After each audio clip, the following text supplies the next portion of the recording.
Great good morning to all.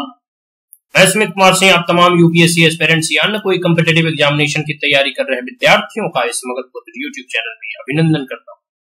My dear friends, आज UPSC कह सकते हैं यूनियन पब्लिक सर्विस कमीशन के द्वारा जो है बहुत सारे जैसे नोटिफिकेशन जो है रिलीज किए गए हैं न्यू वैकेंसी से संबंधित। तो आइए इस वीडियो में आज हम लोग देखेंगे कौन कौन से नए नए वैकेंसी निकले हैं और कह सकते हैं कि उसका पूरा डिटेल देखेंगे। अगर इससे पूर्व और आगे बढ़ने से पहले अगर आप हमारे चैनल पे पहली बार आए हैं तो इसे लाइक शेयर और सब्सक्राइब करना ना भूलें और बेल आइकन भी दबाएं ताकि न्यू नोटिफिकेशन यूपीएससी से संबंधित या फिर कह सकते हैं कोई भी वैकेंसी से संबंधित आपको मिलता है। तो लेटेस्ट स्टार्ट। तो जो पहली वैकेंसी है वो वैकेंसी नंबर है, इतना आप पढ़ लेना। तो इसमें कह सकते हैं कि वन वैकेंसी है for the post of economic officer जो है in the directorate of the economics and static department of agriculture corporation and farmers welfare, ministry of agriculture and farmer welfare में कह सकते हैं जनरल का एक है और पीडब्ल्यूडी का एक वैकेंसी है। ठीक है जी, इन सब चीजों में आप देख लेना। कह सकते हैं एसेंशियल जो क्वालिफिकेशन है वो मांग रहा है कि पोस्ट ग्रेजुएट इन इकोनॉमिक्स और अप्लाइड इकोनॉमिक्स और बिजनेस इकोनॉमिक्स और the econometrics from recognised university. ठीक है जी, तो ये कुछ चीजें हैं जो आपको देख लेना। इनके ड्यूटीज के बारे में बताया गया है कि ड्यूटी है कि analyse and interpret economic and statistical data and to prepare notes तो ये एंड मोमेरेंडा देयरऑन। तो ये सब चीजें हैं जो बताया गया है। तो ये पहली वैकेंसी है। अब हम दूसरी वैकेंसी के बारे में देखेंगे। इसमें बहुत सारे वैकेंसी निकले हैं तो उसमें कह सकते हैं बहुत सारे पोस्ट हैं और इसका कह सकते हैं कि पे मैट्रिक्स भी कह सकते हैं कि सेवंथ सीपीसी का है, ग्रुप ए की भी जॉब है। ठीक है जी, तो वैकेंसी नंबर दूसरा देखते हैं। दूसरा वैकेंसी में वैकेंसी नंबर ये है तो इसमें 10 वैकेंसी मतलब 10 पोस्ट है इसमें। ठीक है जी, 10 पोस्ट में आया। तो इसमें किस किस में आया तो assistant executive engineer civil employ state insurance corporation, ministry of labour and employment. OBC के लिए 3 वैकेंसी, ईडब्ल्यूएस के लिए 1 है, यूआर के लिए 3 है। ठीक है जी, तो ये सब आप देख लेना आगे क्या क्या चीज है। एजुकेशनल क्वालिफिकेशन में बता देना चाहता हूँ तो BE and BTech in civil engineering from recognised university, कोई भी यूनिवर्सिटी से बीई एंड बीटेक किया हुआ। एक्सपीरियंस जो है 3 ईयर का एक्सपीरियंस जो है planning construction and execution of civil engineering project वगैरह के लिए। नोट वगैरह देख लेना आप। ड्यूटीज में overall in charge of the civil sub division, responsible for the checking running accounts वगैरह है, प्रिपेयर प्लान डिजाइन और detail estimate of project, scrutiny of the same before the submission of the higher authority. इन सब चीजों का उनका कह सकते हैं ड्यूटी रहेगा, मतलब उनको कार्य करना होगा। अब देखिए तीसरा वैकेंसी हम लोग देखें। तीसरी वैकेंसी देखिए, एक वैकेंसी निकली है post of programmer general A group की है, central ground water board, department of water resources, जल मिनिस्ट्री का, मिनिस्ट्री ऑफ जल शक्ति का जनरल का एक वैकेंसी है। पोस्ट इज परमानेंट और पे कमीशन देखिए इसका कह सकते हैं 10th लेवल की पे कमीशन है। मैट्रिक्स है एज पर दी 7 सीपीसी, मतलब अच्छी सैलरी मिलेगी। ग्रुप ए की जॉब है ये कह सकते हैं। और इसेंशियल क्वालिफिकेशन वगैरह आप देखेंगे तो मास्टर डिग्री मांग रहा है इन स्टैटिस्टिक्स और कह सकते हैं mathematics, operation in research, physics, economics, commerce वगैरह इन सब चीज की कह सकते हैं एजुकेशनल क्वालिफिकेशन होनी चाहिए। और कंप्यूटर साइंस वगैरह भी पढ़ा होना चाहिए, कंप्यूटर टेक्नोलॉजी वगैरह मनों का ज्ञान होना चाहिए। एक्सपीरियंस 3 साल का एक्सपीरियंस जो मांग रहा है डाटा प्रोसेसिंग वर्क में, at least 2 year experience should be actual programming में होना चाहिए और कह सकते हैं कि इलेक्ट्रॉनिक कंप्यूटर। डिजाइवर जो है formal training in computer program होना चाहिए। ठीक है जी, knowledge of 1 and more programming language जैसे C++, Java, HTML, JavaScript वगैरह होना चाहिए। ठीक है जी, और ड्यूटीज उनको क्या करना पड़ेगा तो develop programs for analysing and interpreting और कलेक्टिंग डाटा वगैरह है, रेगुलर डाटा बैकअप है, स्टोरेज ऑफ द डाटा, इन सब चीजों का उनको कार्य करना पड़ेगा। आप देख लीजिए। आप चौथी वैकेंसी हम देखते हैं। चौथी वैकेंसी 43, इसमें सबसे अधिक वैकेंसी है, मतलब 43 वैकेंसी इसमें है जी चौथी वैकेंसी में। ठीक है, post of the public prosecutor of the central bureau of investigation. ठीक है जी, सीबीआई से ये कह सकते हैं। Department of personnels and training, ministry of personnels, public grievance and pensions. देखिए एससी का 4 वैकेंसी है, एसटी का 1 है, ओबीसी का 8 है, ईडब्ल्यूएस का 4 है, जनरल का 26 है, पीडब्ल्यूडी का 1 है। ठीक है जी, 43 वैकेंसी इसमें बताया गया है जी। और इसके देखिए एजुकेशनल और एसेंशियल क्वालिफिकेशन देख लेते हैं। तो डिग्री इन लॉ होना चाहिए रिकॉग्नाइज्ड यूनिवर्सिटी से, एक्सपीरियंस 7 साल का होना चाहिए in the war conducting the criminal cases में तो हैंडल कर रहे थे 7 साल का कह सकते हैं एक्सपीरियंस होना चाहिए। यही सब चीजें हैं जी। और कह सकते हैं एक्सपीरियंस इज रिलैक्सेबल है, मतलब एक्सपीरियंस में थोड़ी बहुत छूट भी मिलेगी कमीशन के द्वारा, यूपीएससी के द्वारा। और ड्यूटी जी ने क्या करना पड़ेगा तो public prosecutor will be responsible for conducting the prosecution of the cases in the court, मतलब कोर्ट में जो होता है, न्यायालय जो होता है उसमें केस वगैरह का प्रोसिक्यूट वगैरह करते हैं, अटेंड करना पड़ेगा उनको, मैटर रिलेटेड से कोर्ट्स वगैरह से लीगल एडवाइस वगैरह देना पड़ेगा। अब देखिए वैकेंसी नंबर 5वां देखते हैं। ठीक है जी, इसमें 26 वैकेंसी, इसमें भी अच्छा वैकेंसी दिया गया। मतलब 26 वैकेंसीज में किए गए हैं, मतलब रिलीज किए गए हैं। तो इसमें इसकी वैकेंसी पोस्ट है assistant public prosecutor in central bureau of investigation, ठीक है जी। ये भी department of personal training and ministry of personnel public defence and pension से आया, ठीक है जी। इसमें एससी के लिए 4 है, एसटी के लिए 2 है, ओबीसी के लिए 5 है और ईडब्ल्यूएस के लिए 2 है, यूआर के लिए 13 है, पीडब्ल्यूडी के लिए 3 है। पूरा वीडियो देखने में बहुत सारे अभी और आगे वैकेंसी दिए गए हैं। अब देखिए आगे कौन कौन से वैकेंसी है। इसमें एजुकेशनल क्वालिफिकेशन क्या क्या मांग रहा है, educational qualification, degree in law, इनमें भी लॉ की डिग्री होनी चाहिए, ठीक है जी। क्वालिफिकेशन जो है रिलैक्सेबल है, मतलब थोड़ी बहुत उसमें छूट भी मिलेगी, ठीक है जी।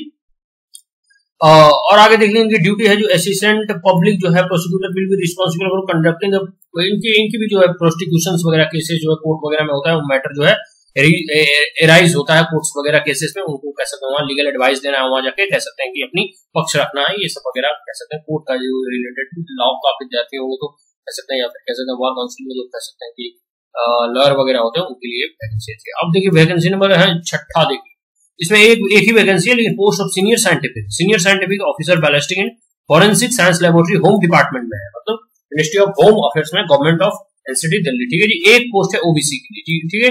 ये पोस्ट जो है टेम्पोररी नेचर है, लेकिन यहाँ सैलरी अच्छा मिलेगा। 7 CPC central general central service है, ग्रुप ए की है, gazetted notification, non ministerial, age 38 year होना चाहिए। कह सकते हैं कि एसेंशियल क्वालिफिकेशन वगैरह में देख लीजिए तो मास्टर डिग्री है फिजिक्स में और मैथमेटिक्स में, और फॉर्सेनिक साइंस, फिजिक्स और मैथमेटिक्स और फॉर्सेनिक साइंस जैसे, और कह सकते हैं 1 सब्जेक्ट ऑफ बीएससी लेवल का होना चाहिए, ठीक है जी। एक्सपीरियंस में 3 साल का एक्सपीरियंस इसमें मांगा गया है, जैसे methods of research and their relevant fields, और डिजायरेबल जो है doctorate degree in concerned discipline भी होना चाहिए, मतलब पीएचडी किया हुआ होना चाहिए। ड्यूटीज जो है उनके ऑफिसर जो है examine criminal exhibit and visit scene of the crime, मतलब कोई भी क्राइम वगैरह होता है वहां सीन पे विजिट करना है, उनको ये सब देखना है, और expert evidence in the court वगैरह में ऐसे और फिर सीनियर ऑफिसर को असिस्ट करना है, ठीक है जी। ये सब इनकी जो भर्ती होगी वो हेडक्वार्टर में होगी, नेशनल कैपिटल टेरिटरी। 7वीं वैकेंसी देखते हैं, ये वैकेंसी इसमें 2 वैकेंसी है, post of senior scientific officer biology forensic science laboratory home department से, ठीक है जी।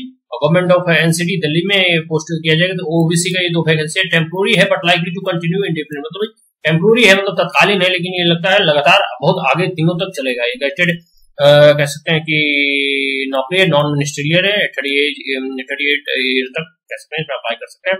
और एसेंशियल क्वालिफिकेशन जो इसमें मांगा गया, master degree in zoology, botany और anthropology, human biology, biochemistry, microbiology, genetic और बायोटेक्नोलॉजी और मॉलिक्यूलर बायोलॉजी और फॉरेंसिक साइंस और जियोलॉजी और बोटनी और forensic science as one of the subject of the BSc level a recognised university. Experience जो है 3 साल का एक्सपीरियंस मांगा गया इसमें। डिजायरेबल मतलब अगर अच्छा होगा कि आपके पास पीएचडी डिग्री है तो। और आगे इसमें ड्यूटीज इनका देख लीजिए तो officer required to examine the crime exhibit visit से, मतलब कहीं भी क्राइम वगैरह होता है, कहीं कोई भी किसी की हत्या होगा या फिर कहीं भी बॉम्ब ब्लास्ट होता है तो सीन और उस क्राइम के पास के समक्ष जाना और एविडेंस कलेक्ट करना और उस एविडेंस को फिर कोर्ट में पेश करना, उसका एक रिपोर्ट तैयार करना, ये सब, ठीक है जी। वैकेंसी नंबर 8 देखिए, इसमें 2 वैकेंसी है, ठीक है। सीनियर साइंटिफिक जो है officer chemistry in forensic laboratory, ये भी होम डिपार्टमेंट से है, government of India NCT Delhi से, नेशनल कैपिटल टेरिटरी से। ये इसमें भी 7 CPC group A gazetted official है, नॉन मिनिस्ट्रियल है। और एसेंशियल क्वालिफिकेशन एजुकेशन में मांगा गया है कि मास्टर डिग्री इन केमिस्ट्री होना चाहिए, toxicology and forensic science chemistry से संबंधित होना चाहिए, बीएससी लेवल का डिग्री होना चाहिए, रिकॉग्नाइज्ड यूनिवर्सिटी। एक्सपीरियंस जो 5 साल का इसमें एक्सपीरियंस मांगा गया है। अगर डॉक्टरेट की डिग्री हो तो अच्छा है, मतलब पीएचडी हो तो अच्छा है, ठीक है जी। 3 ईयर एक्सपीरियंस भी होना चाहिए इन एफएसएल एंड सीएफएसएल, इन सब चीजों में। ड्यूटी देखिए तो officer required to examine the crime exhibit, वही क्राइम एग्जिबिट जो है, और visit scene of the crime, मतलब ये सब जो है तो ठीक है जी। ये भी इनका जो हेडक्वार्टर है नेशनल कैपिटल टेरिटरी और दिल्ली में इनको डिप्लॉय किया जाएगा। 9वीं वैकेंसी देखते हैं तो इसमें 2 वैकेंसी है, post of the senior scientific officer document forensic science laboratory है, होम डिपार्टमेंट से, गवर्नमेंट ऑफ एनसीटी दिल्ली से, ओबीसी का 2 पोस्ट, ठीक है जी। इसमें भी देखिए 38 ईयर एज लिमिटेशन है। Educational qualification master degree in physics और केमिस्ट्री, कंप्यूटर साइंस और फॉरेंसिक साइंस, फिजिक्स और केमिस्ट्री, फॉरेंसिक साइंस और कंप्यूटर साइंस, इनका कह सकते हैं मास्टर डिग्री होना चाहिए। और कह सकते हैं आगे इसमें देखिए एक्सपीरियंस 3 साल का हो तो अच्छा है। एनालिटिकल जो है मेथड रिसर्च देयर इन सब चीजों के बारे में, डिजायरेबल और पीएचडी की डिग्री हो तो अच्छा है, डॉक्टरेट डिग्री। और ड्यूटीज इनकी जो होगी रिक्वायर्ड टू एग्जामिन, इनकी भी क्राइम को कह सकते हैं एग्जिबिट करना है, एग्जामिन करना है, विजिट सीन, मतलब सीन जो क्राइम का जो सीन है वहाँ विजिट करना, और एविडेंस वगैरह जो सबूत वगैरह कोर्ट में पेश करना है, फिर सीनियर जो है उनको असिस्ट करना है, ठीक है जी।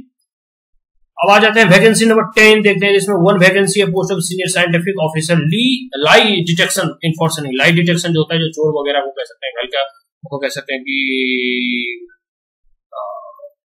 वीडियोग्राफी उनकी की जाती है, उसे सर्च उगलवाया जाता है, थोड़ा बहुत उनका कह सकते हैं कुछ इंजेक्शन वगैरह देके ये कह सकते हैं कोई क्राइम का प्रोसीड्यूर है। लाई डिटेक्शन टेस्ट होता है जो कोर्ट ऑर्डर के बाद कराया जाता है, उसी में एक वैकेंसी होम डिपार्टमेंट से है, गवर्नमेंट एनसीटी दिल्ली है, टेम्पोररी है लेकिन ये कंटिन्यू रहेगा। मतलब 10th लेवल की कह सकते हैं, इसमें सैलरी मिलेगा, पे मैट्रिक्स है 7 CPC और ग्रुप ए की है, गेस्टेड कह सकते हैं नौकरी है, ये नॉन मिनिस्ट्रियल है, 38 ईयर्स के एजुकेशनल क्वालिफिकेशन जो मास्टर डिग्री इन साइकोलॉजी और क्रिमिनोलॉजी फ्रॉम रिकॉग्नाइज्ड यूनिवर्सिटी और इक्विवेलेंट मींस MA और MSc जो होना है, applied psychology and applied criminology, experience 3 साल का हो रिसर्च एनालिटिक्स में तो अच्छा है, और साइकोलॉजी और क्रिमिनोलॉजी क्राइम इन्वेस्टिगेशन, डिजायबल जो है डॉक्टरेट अगर PhD की डिग्री हो तो और सुंदर है, क्वालिफिकेशन जो है रिलैक्सेबल है, ड्यूटी जो है officer required to examine crime exhibit visit scene वगैरह करेंगे, और डिस्पोज एक्सपर्ट एविडेंस वगैरह कलेक्ट करना, फिर सीनियर को असिस्ट करना, ये सब उनके कार्य रहेंगे। ये इनकी भी capital national capital territory of Delhi में उनका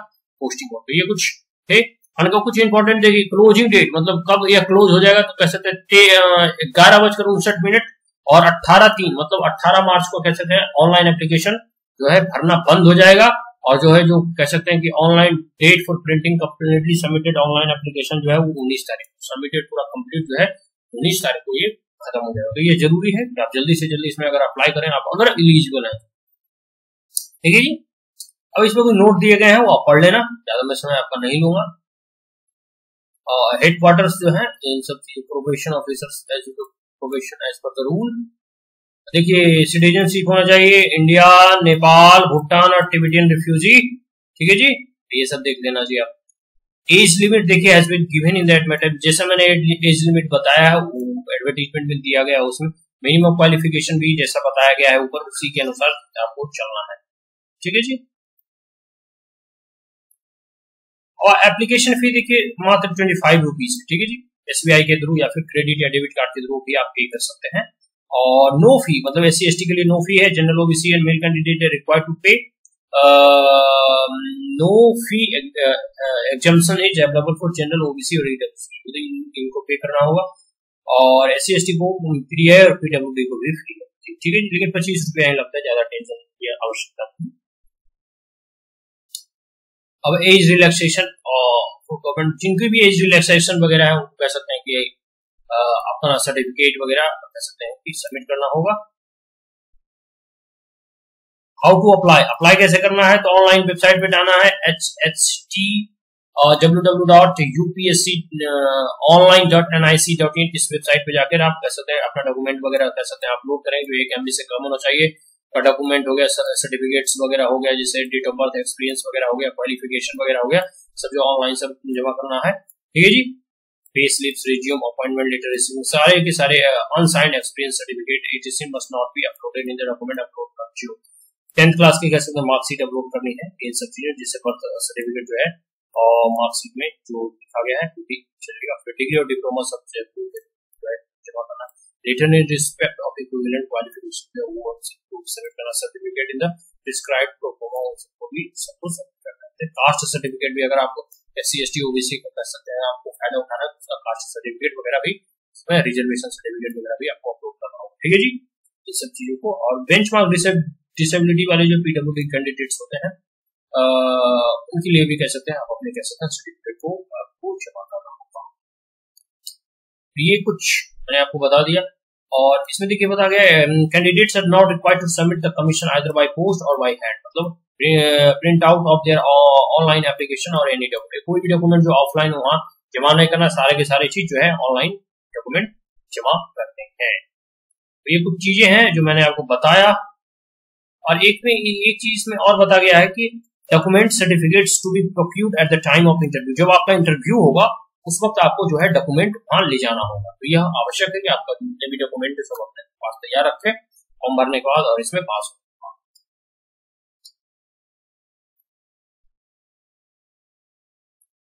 तो ये सब आप देख लेना जी। और आगे है अदर इंस्ट्रक्शंस वगैरह, कैसे कैसे फॉर्म वगैरह फिलअप किया जाता है।